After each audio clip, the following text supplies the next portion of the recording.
Hello, everyone, and welcome to the webinar today. My name is Dr. Kimberly Yousey-Elsener, and I'm the Alumni Surveys Research Fellow at Lightcast. In addition, I'm coming to you from lovely Binghamton University in Binghamton, New York, where I serve also as a Research Associate Professor in the Higher Education and Student Affairs program. Thanks for joining us today. We're going to talk about the Alumni Career Insights from the NACM Annual Report. In case you're wondering what NACM is, it's the National Alumni Career Mobility Survey. And this report is based off of the 2023 cohort. It takes us, about a year to get the data out there. So a few logistical items before we get started. First is that if you have a comment or want to say hello to folks, feel free to put that in the chat. This is a great opportunity to connect with people that are on the call and get to know people as you go. If you have specific questions for me, please submit them to the Q&A. I'll try to keep an eye on them as I'm presenting, but I'll definitely take a break at the end to make sure those get answered. Also, just so you know, this session is being recorded, so this is already being recorded and it's in progress. With that, let's get going. The first thing I would like to know is, to what extent is your institution using alumni data to inform practice? I'm just curious to see who's out there and maybe how are they using alumni data? Maybe you're here to get ideas for that because you haven't quite started yet, or maybe folks are well along the way. So feel free to answer in the poll, and we'll share those results in just a minute. I feel like we need some of that groovy music from the videos while you're answering the poll question. We'll put those results up once we see enough that have come in.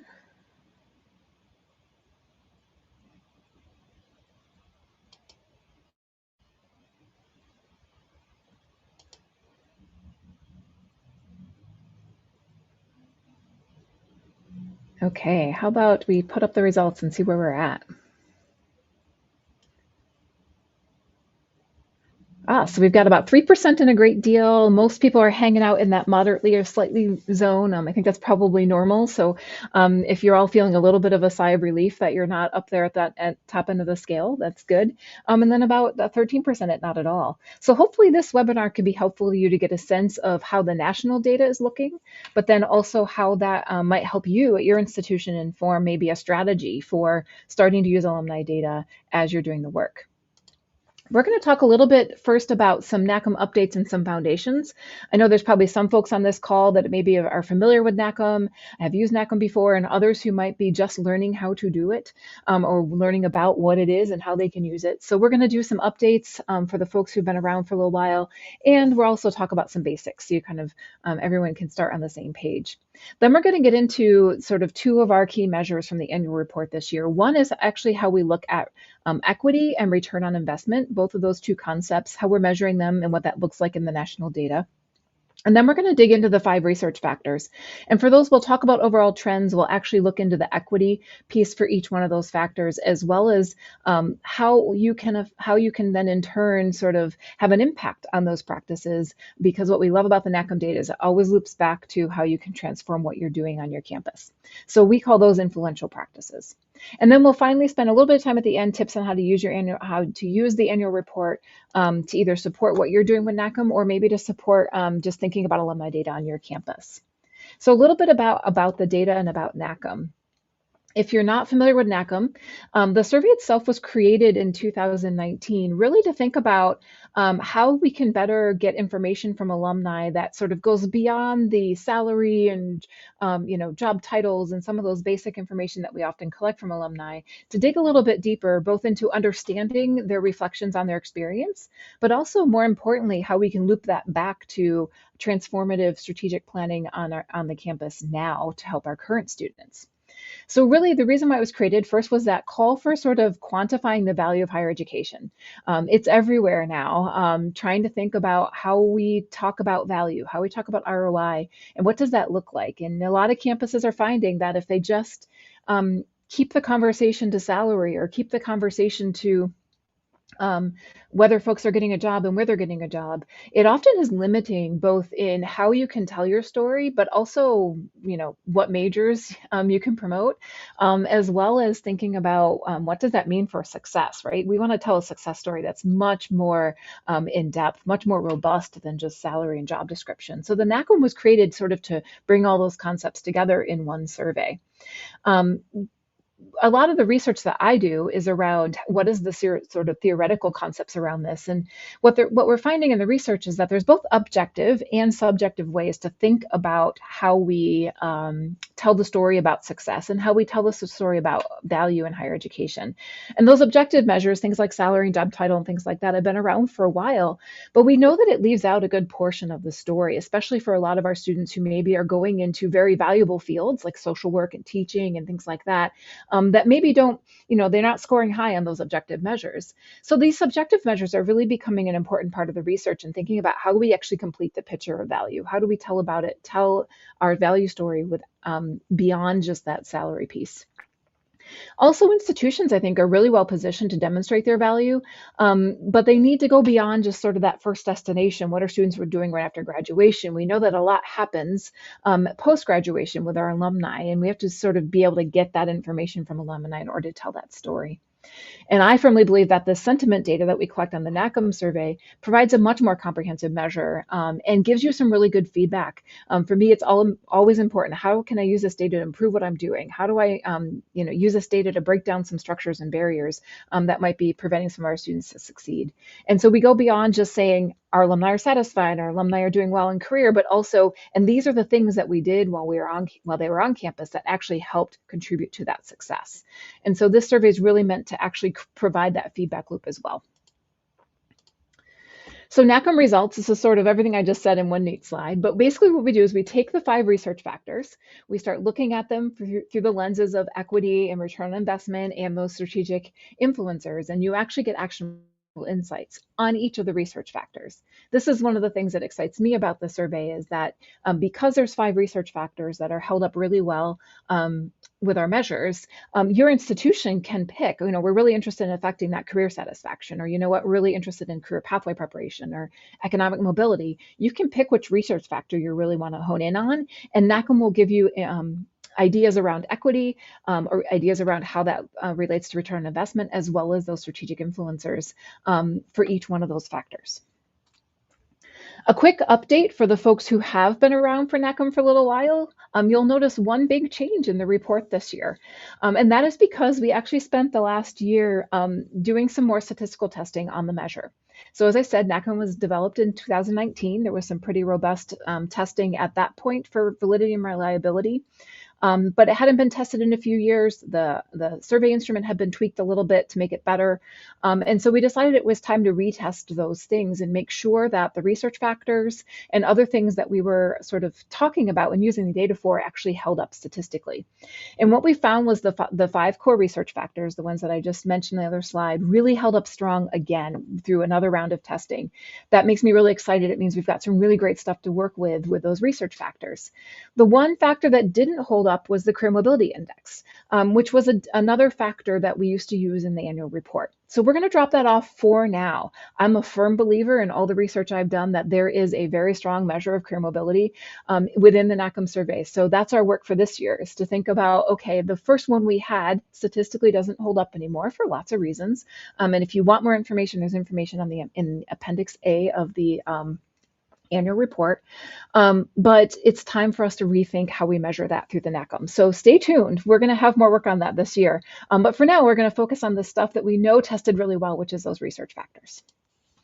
So in case you want to see them again, these are the 5 research factors, and these are the questions that make up those factors. Just a nice, neat slide so you can kind of see it all together. We're going to talk about a few of these today in this presentation, and the report obviously has more information as well, but just so you kind of get a sense of what's out there.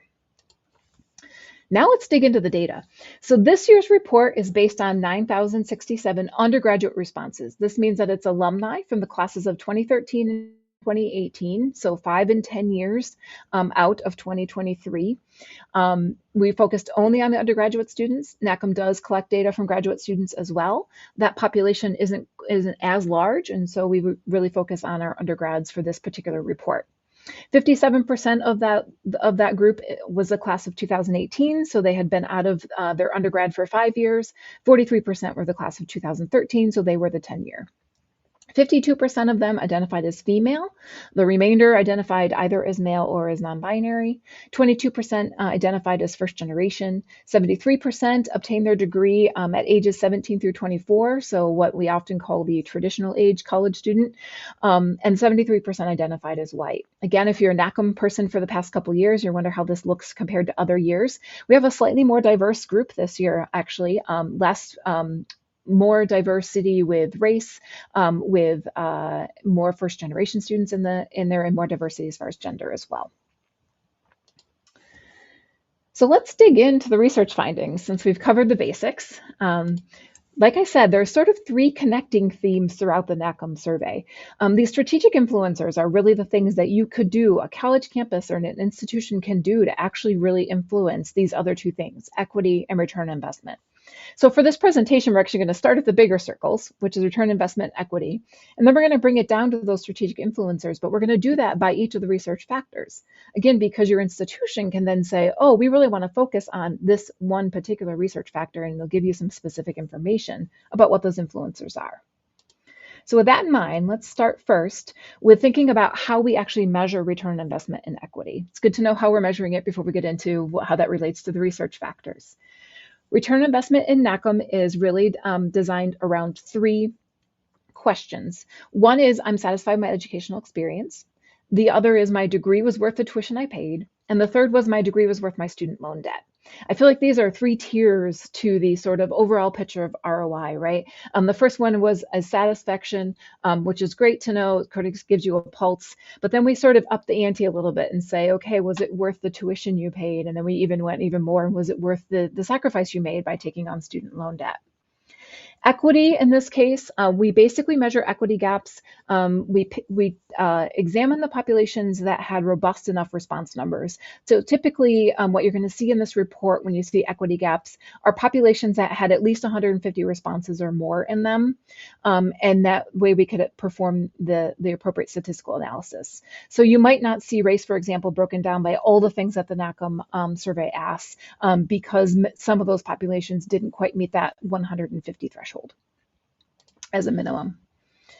A little bit about what the numbers actually look like for return investment. You'll notice that 83% strongly agree that they're satisfied with the educational experience. This trends with other years. We usually have a good majority, almost all of our graduates say that they were satisfied with their experience. That's great news for higher education. It means that the experiences that students are having while they're undergrads is really sort of meeting their expectations and that they're pretty happy about it.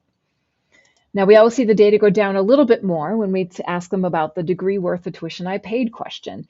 So I'm satisfied with it, but if you ask me if it was worth what I paid for it, that strongly agree goes down to 55%. So we're still a little over half of the respondents, but we're certainly not, it's not as glowing of a number as over 80% for satisfaction. So we know that we've got a little bit of work to do when we think about return investment and the value of higher education in relation to tuition. And then the last return investment question is that student loan debt. And you'll see it goes down once again. So now we're at 44% for strongly agree. So those who did have student loan debt are sort of a little bit lower on that worth my student loan debt scale. So I think this tells me something about how we're thinking about student loan debt, but also how we're thinking about student loan debt and how it integrates with that idea of return on investment. One more sort of basic number, when I start thinking about return investment, I'm always like, okay, so in order to figure out how I can improve return investment, I have to sort of know a little bit about what the expectations are with people going into the experience. I always relate this back to, I went to Target this morning, right? And I was going in for a very specific thing. And if they didn't have it, then I would say that was not a good return investment for me, or maybe they didn't have it at the price I wanted it or something like that.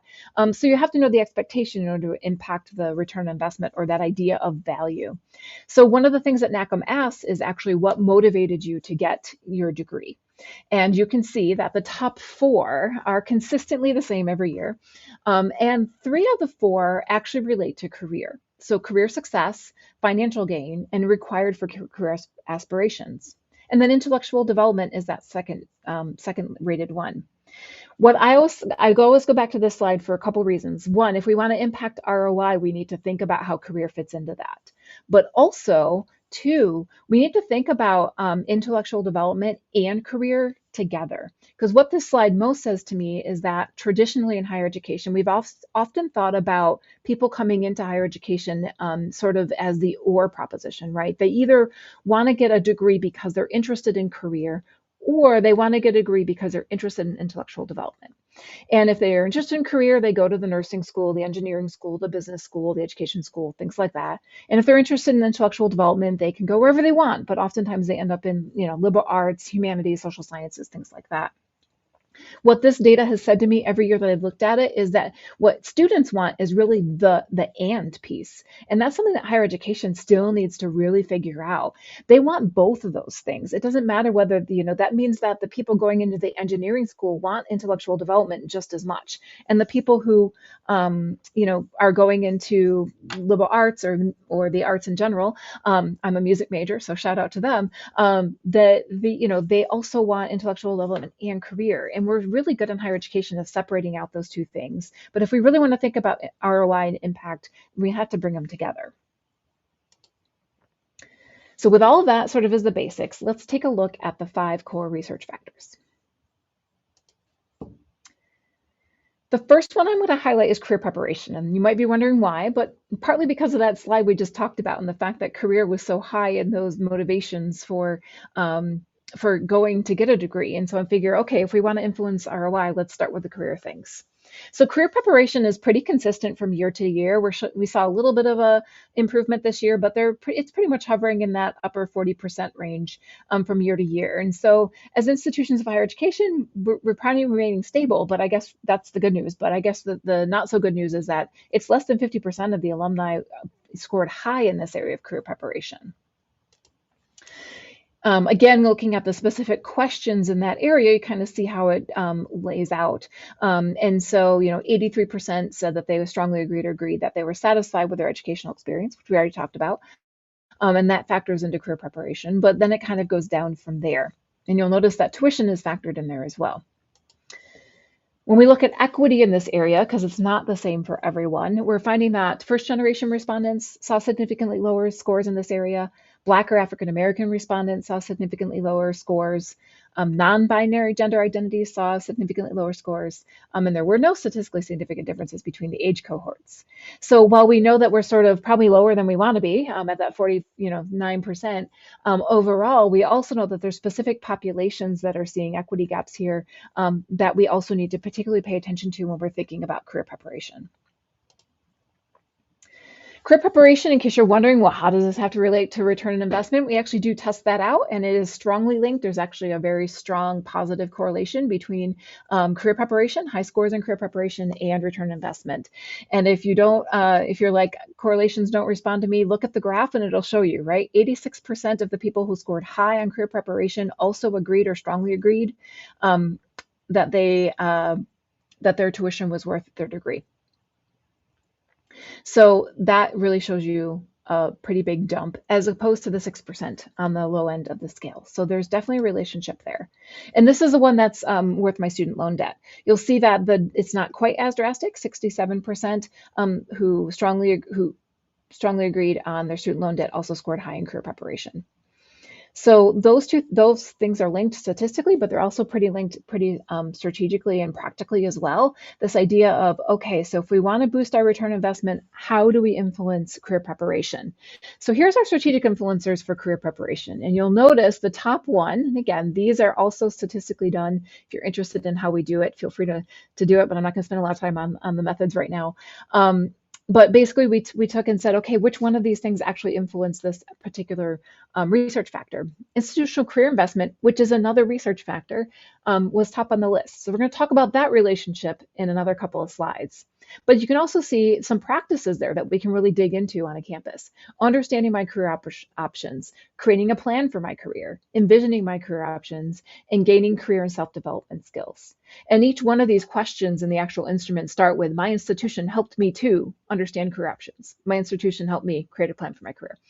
So you can see the pattern there. So those are very tangible things that we can do on a college campus if we want to start influencing this career preparation idea in order to address equity gaps and increase ROI.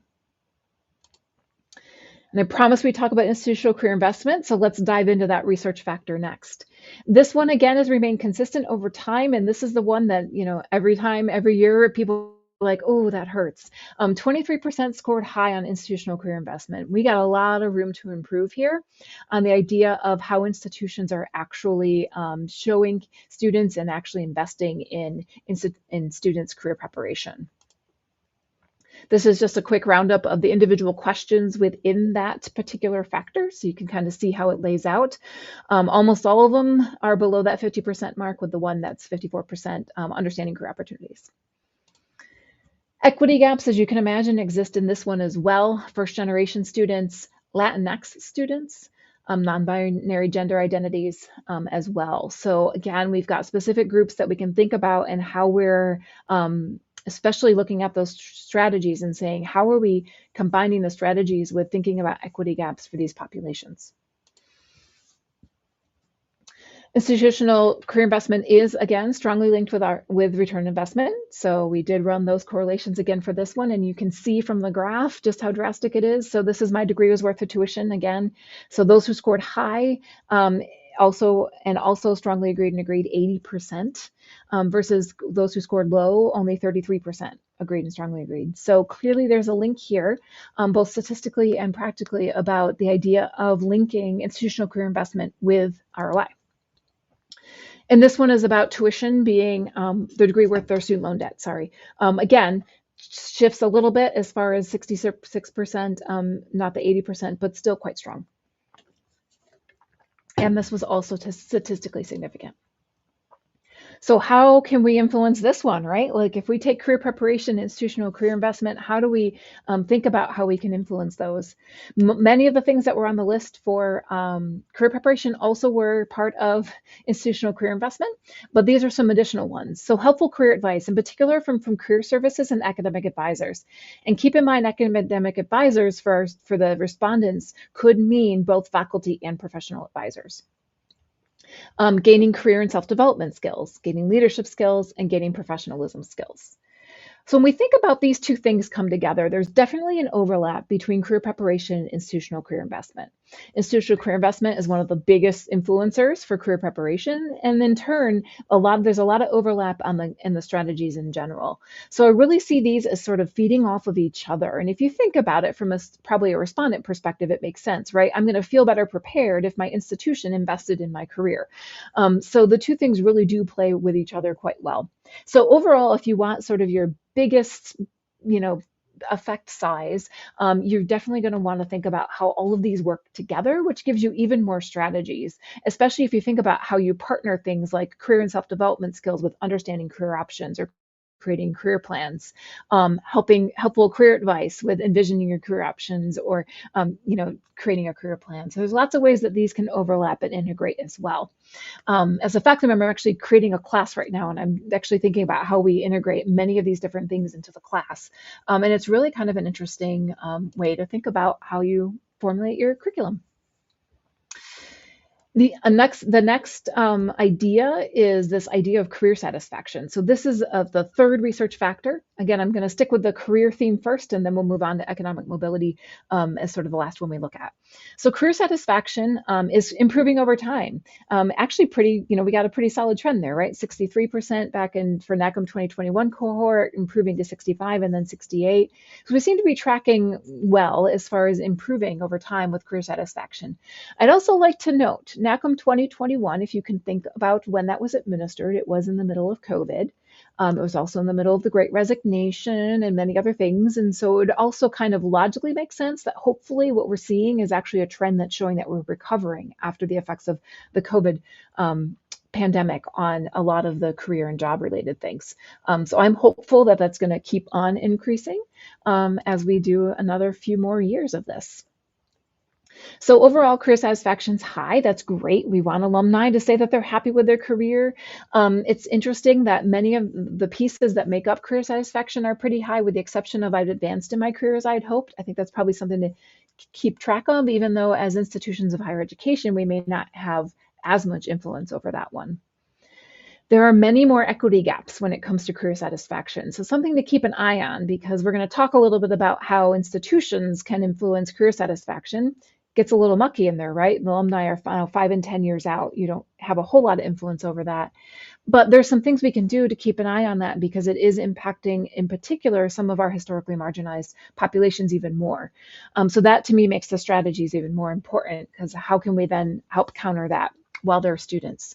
So first generation popped up again, Asian students, Black and African American students, and Latinx students. Adult students, so those who obtain, adult students, right? Are they old? Those who obtained their degree when they were 25 or older saw significantly lower career satisfaction scores. Non-binary gender identities and women also were statistically different as far as career satisfaction. So there's a lot of equity things going on there with career satisfaction. Career satisfaction was linked with return investment. It wasn't as strong as career preparation and institutional career investment, but that link was still there. There were still some relationships there when we did the correlation testing. You can see in a graph that it's getting a little less drastic between the two, but there's definitely some differences there. And this is the same thing with satisfaction with educational experience this time. I pulled that one over instead of with tuition and student loan debt. So this is the satisfaction question. And you'll notice that people who are really satisfied with their experience also seem to be really satisfied with their career. I thought that was an interesting thing to sort of ponder, which is why I put this graph in instead of the other one. Find that interesting. I haven't quite figured out what I want to do with it, but I find it interesting. The strategic influencers for this one is really interesting, because there's only so much influence an institution can have with how someone is experiencing their career 5 and 10 years after they graduate. So you'll notice the first 4 are things that I put up here just so people know what they are. They were the stronger of the influencers, but also they're ones that we don't really have a lot of tangible things we can do with as an institution of higher education. So their current position is related to their career goals. Their current position provides opportunities for further learning and development. Work in the current position is meaningful, and they're likely to retain their current employment until they choose to leave.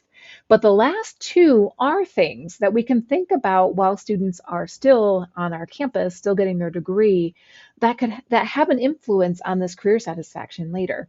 So one is understanding career opportunities. If you think about the fact that if people can figure those opportunities out and really do a lot of the exploring while they're doing their undergrad degree, they're probably going to be able to better figure out which of their first positions and therefore subsequent positions they can look for that will help them get to those career goals, to those skill development, further learning, and those other things.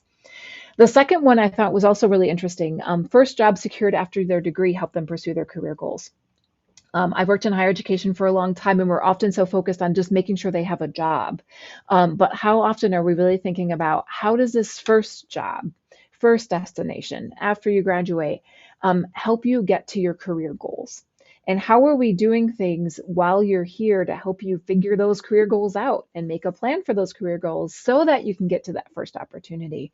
To me, this is really interesting. It's sort of like some of our internship data that we found in the past with the NACM, right? Where internship, great, but internship related to career goals, so much better. So first job, great. First job related to career goals sets you up later for more career satisfaction, which then influences your positive ROI.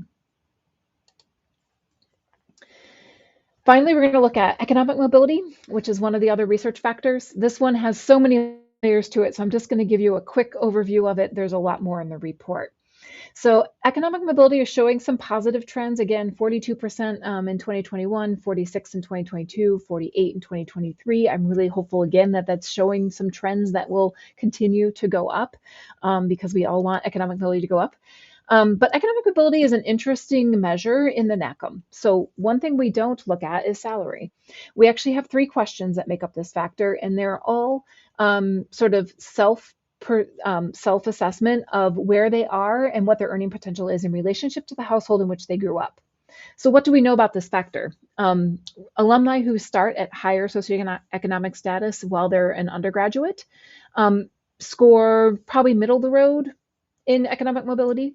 Alumni who started at a lower income level when they were an undergraduate student and now they're alumni 5 and 10 years out tend to score much higher because of that impact on sort of in relationship to the house in which they grew up. So it's an important factor to consider. It's one to really think about, but there's more to the economic mobility story, and that's where we start turning towards student loan debt. Because we're finding that positive perception of value of their degree is really intertwined between economic mobility, that measure, that research factor, and the amount of student loan debt they've had and whether they think it's manageable. NACM actually asked 2 questions. Do you find your student loan debt manageable? And do you find it overwhelming? And those actually come out to be about the same. So we know it's really consistent with how we're measuring it, but manageable is a little bit easier to understand when we're talking about the data. So we have to think about economic mobility in relationship to student loan debt as well. So I'm going to give you a quick preview of the student loan debt. So 60% of the respondents incurred student loan debt. So 60% of them. Of that 60%, 68% are still paying off their student loan debt. So over half of them are still paying it off, whether at the 5 or 10 year mark. And it's pretty well distributed. If you're wondering like, oh, is it mainly all the 5-year people? It's actually pretty well distributed between 5 and 10. Of that 68%, 42% of those still agreed that their student loan debt was overwhelming or not manageable. So we're looking at a lot of the respondents that are overwhelmed or find their student loan debt not manageable. And about 20% of those who agreed that their student loan debt was overwhelming also thought that their degree was worth paying, their tuition being paid. So there's a very strong link here, if you think about it, between if I still have student loan debt, if I find it overwhelming, and whether I think it was worth it, whether I think there was value to getting that degree based on my student loan debt. So there's a very strong link, both in the economic mobility piece and in the ROI piece with this idea of student loan debt. Again, a lot more equity gaps in this. So first generation students, and these, I'm not going to read all the fine print here. Again, it's in the report, but generally speaking, the populations that are here are seeing they have more likely to have student loan debt, more likely to find it overwhelming, less likely to agree that their degree was worth their student loan debt. All of that's all wrapped up into one. So there's a lot of that sort of intermixing going on in this particular research factor. Student loan debt is significantly related to ROI again, primarily in the idea of whether their degree was worth their student loan debt. The other ones aren't as significant, but that student loan debt piece is really, really apparent when you look at economic mobility. So strategic influencers for this. So some of this is about who your student population is, but for the most part, reduce the number of students who incur student loan debt. I'm sure we all would just love to make sure everyone has grants and scholarships instead. So I know that there's some reality there, but especially for historically marginalized populations.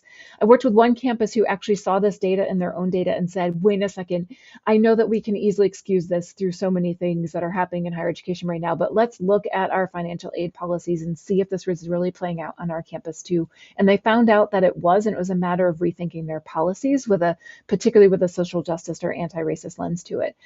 So it's quick to dismiss, like, oh, wouldn't we all love to not give student loans? But it's also worth it for those historically marginalized populations to really dig into how you're doing student loan debt.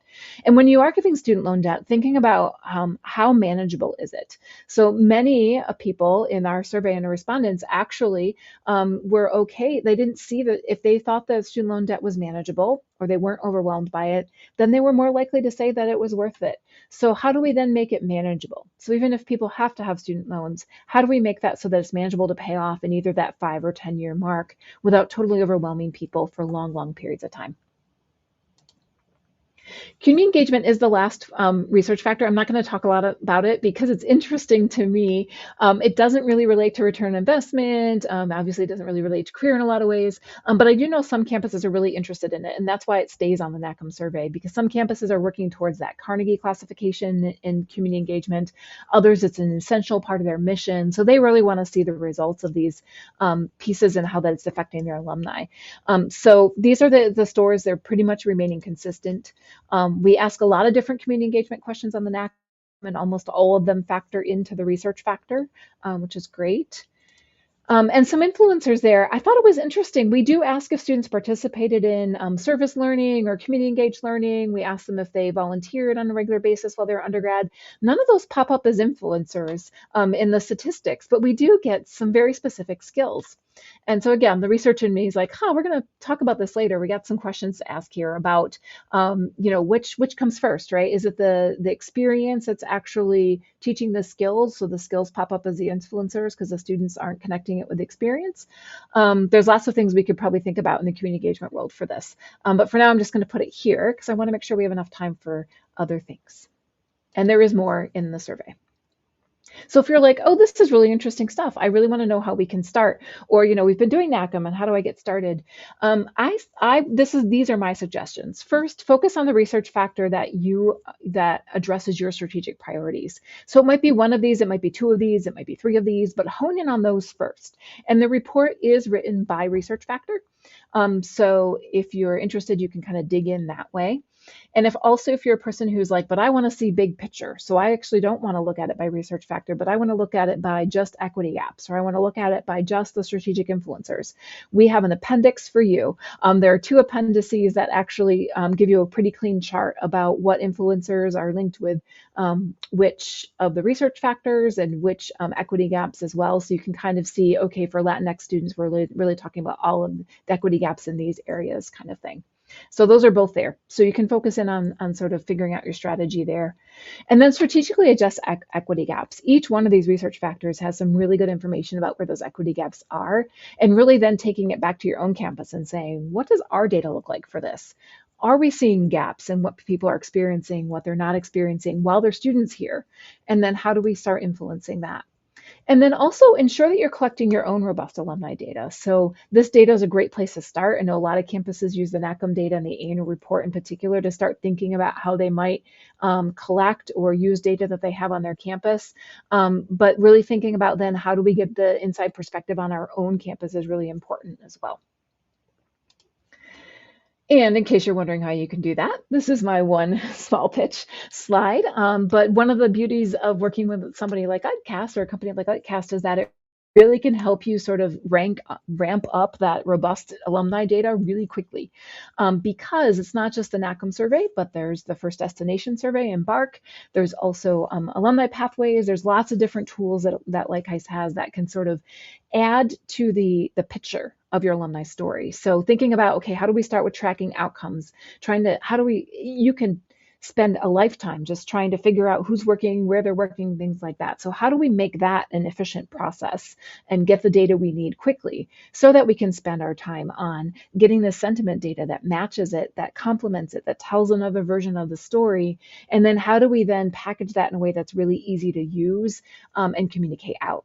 And so if you're interested, Lightcast has many tools that can help you out with that.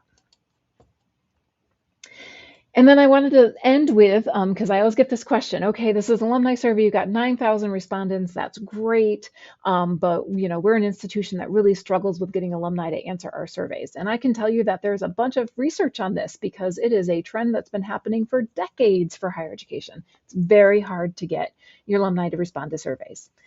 So a couple of little tips there if you're thinking about, we really want to get this started, how do we do this? Two reasons why people respond to surveys, whether they're alumni or students or anyone else. The first one is salience, this idea of what is the purpose? Is that purpose important to me? Do I feel like sort of a social responsibility to the institution or the person asking me to take the survey? Do I trust that the data is going to be used? Trust is huge, especially with historically marginalized populations. And then there's the cost-benefit analysis. How long will this take? Do I see value in providing the information? How will the data be used? Is there a benefit that I care about? So sometimes it's, I just want to be able to help my institution. That's a benefit that I care about. And sometimes it's, what incentive are you offering?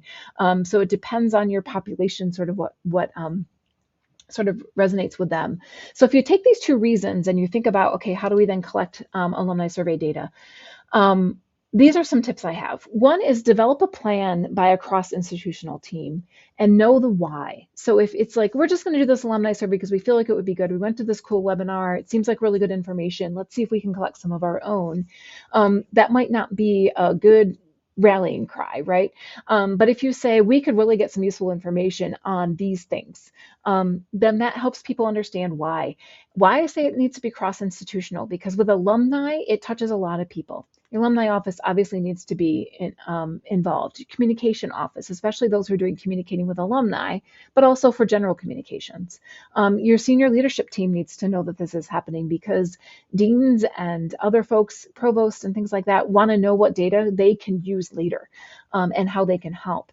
And some of those trusted individuals that build trust, that build up that salience, that I have a social responsibility to respond to, are, no offense, not the president, right? It's the favorite faculty member. It's the mascot for the sports teams. It's the football coach that's been around for decades. It's the, the faculty member who works in the residence halls. It's the people who have been around for a while, that the students know, that the alumni know, and that they have a connection with. And so by having a cross-institutional team, you can tap into some of those resources. Use multiple outreach strategies. So not just sending an email, but social media campaigns, sending a flyer home with a QR code. There's lots of different ways. Your communications people probably know what your alumni look at and what they don't look at, but multiple strategies layered really helps a lot when you're trying to get survey responses.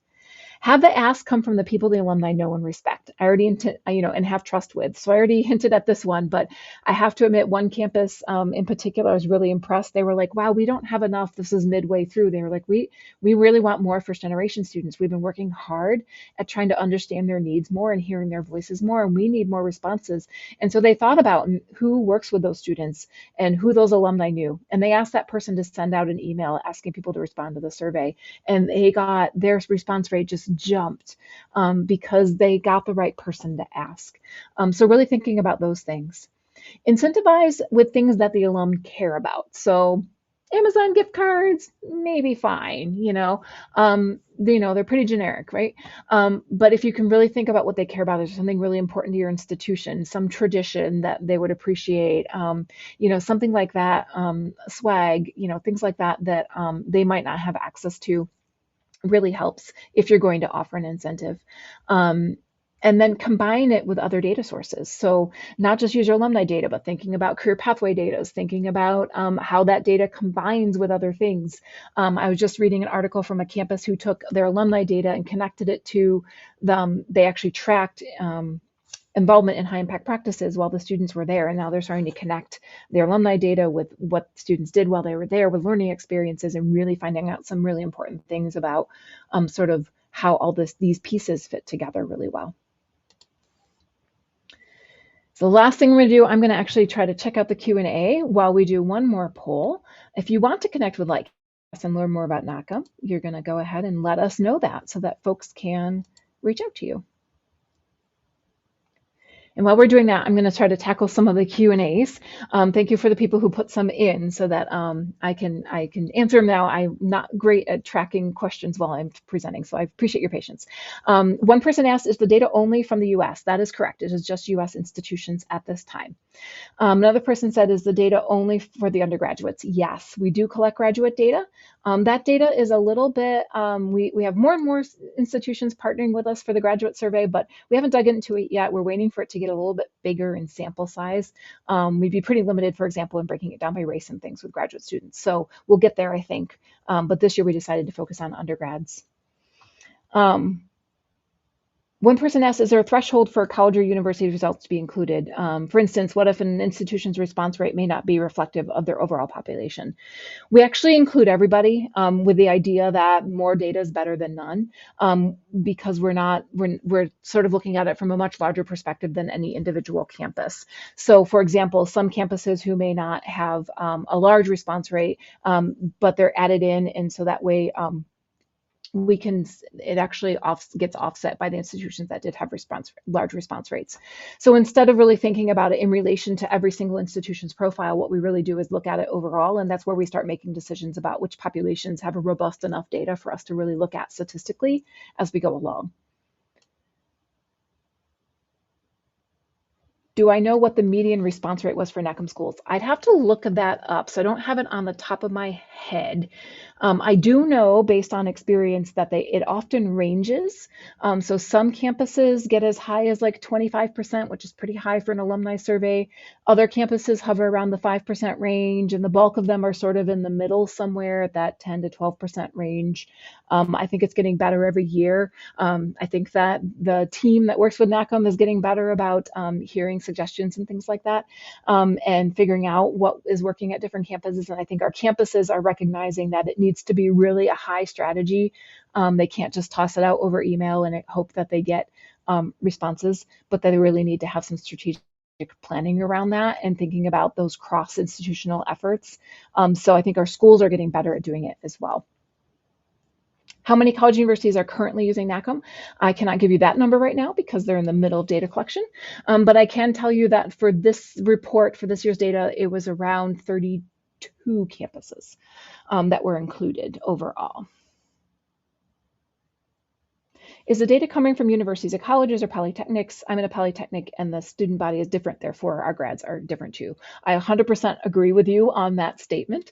These are currently universities and colleges, four-year institutions. To be more specific, they are four-year institutions, both public and private, and ranging in quite a bit in size as well. Two-year institutions, we have not dug into yet, although that's certainly something that we're starting to talk about and what could be useful for those institutions. I think that there's some good things about the NACM that would be really great and informative for two-year institutions, but I think there's definitely some things we need to tweak and change a little bit, specifically for their different missions and for their different different kinds of things that their grads are doing. So this data is four-year institutions, undergraduates, and not two-year.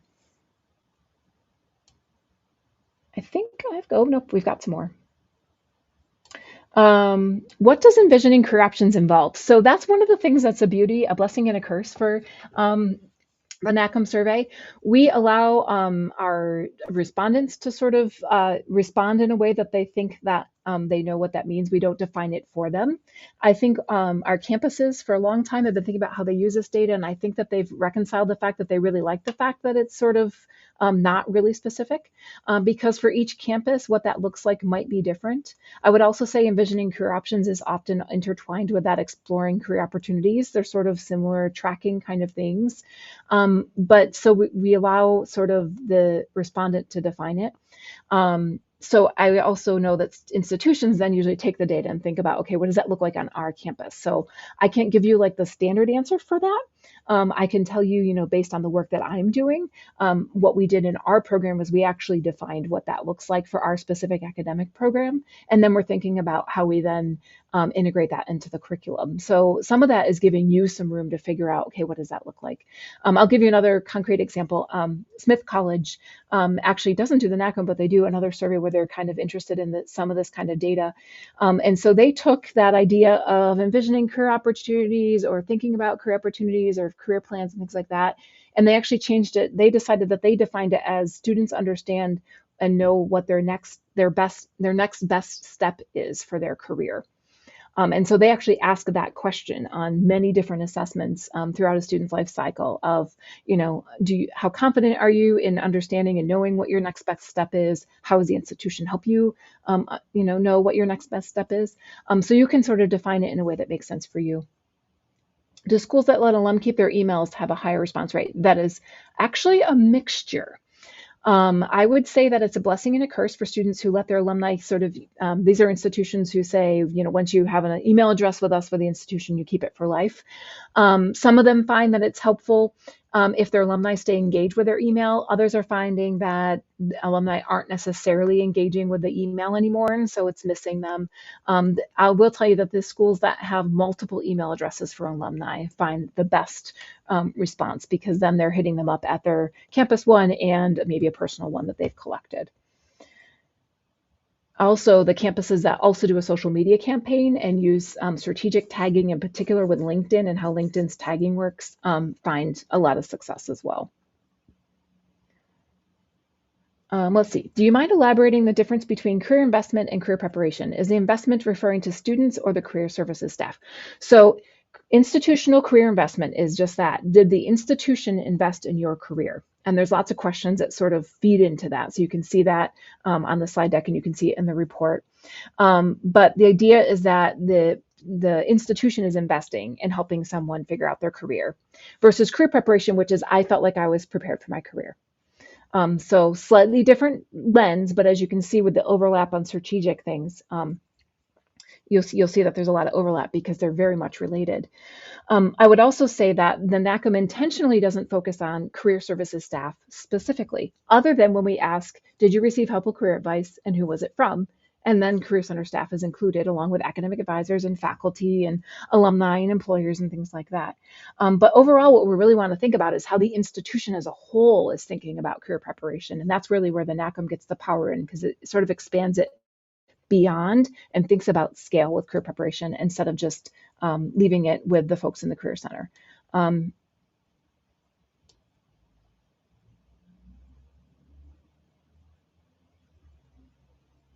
So the next question is, there is some newer research that shows that students who are underemployed in the first job correspond to continued underemployment 5 to 10 years later. Do we have any sense of the data as part of the NACM as well? We do have a question in NACM that asks whether they feel like they're underemployed. So we could start there and look at it. We have not dug into that question in particular yet, but I will say that what we don't have in the NACM is that sense of time. So we don't ask, for example, did you feel like your first job after you obtained your degree, did you feel underemployed there, and do you still feel underemployed now? So we'd be missing that sort of first point of time in order to compare, but we would be able to say, you know, of the people who graduated 5 years ago, X percent, still feel like they're underemployed. I think we've got them all now. So if you have questions, feel free to jump on in and type one more out. If you're sick of hearing me, then that's okay too. One last slide. First, I want to thank you all for joining us. I hope you learned something from this webinar and sparked some interest maybe or some ideas in your own head. If you'd like to learn more, you want to see more of the data, or you want to take time to review it a little bit more in depth, you can use this QR code to download the full report. It's a lovely read, and it is divided into sections. I'm a person who can't read a whole report like this all at once. So we tried to organize it in a way where people could snag what they want and read a little bit at a time and not feel like they're missing out. So feel free to download. And if you ever have any questions, you can reach out to the folks at Lightcast, or you can find me at Binghamton University if you want to reach out to me directly. Be happy to do that as well. And if there's no more questions, I want to thank you for your time, and I will hang out for a little bit longer in case anyone does have some questions. Have a great rest of your day.